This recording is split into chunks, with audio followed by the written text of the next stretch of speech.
Here to break down the next 4 years for us and tell us what to expect and what usually happens is Allan Lichtman. He's a professor of history at American University, and he joins us here on the set. You know, the two L's are prominent, legacy and lame duck. So let's start with legacy. This is really when a president, their second term, they start to think about their legacy, correct? And he shouldn't.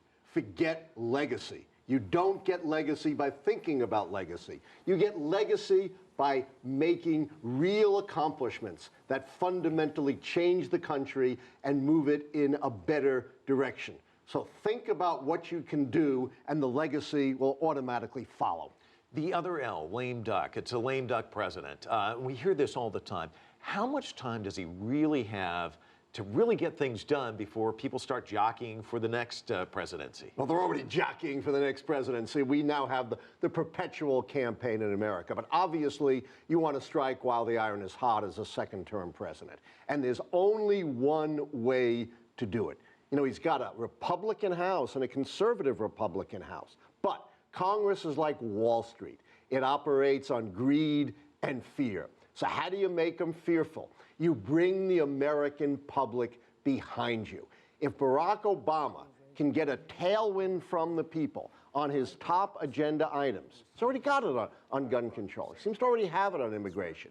If he can get it on dealing with the environment and catastrophic climate change and fundamental tax reform to rectify the fact that we're becoming a nation of unequals, his legacy will take care of itself.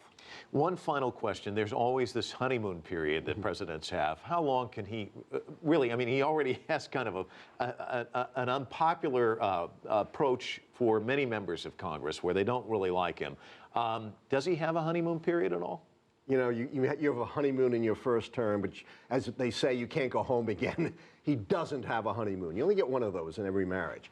But if he's bold enough, and if he puts the fear of public retribution in the hands of the Congress, then in fact he can get something. I think you will see a bolder Barack Obama, a more forceful Barack Obama, and a Barack Obama willing to use the bully pulpit of the presidency more than he did in his first term. A great sign already is that he's taken his grassroots campaign organization and turned it into a grassroots organization for the next 4 years for policy. Allan Lichtman, always a pleasure. Thanks so much for coming in. Thanks, Mike.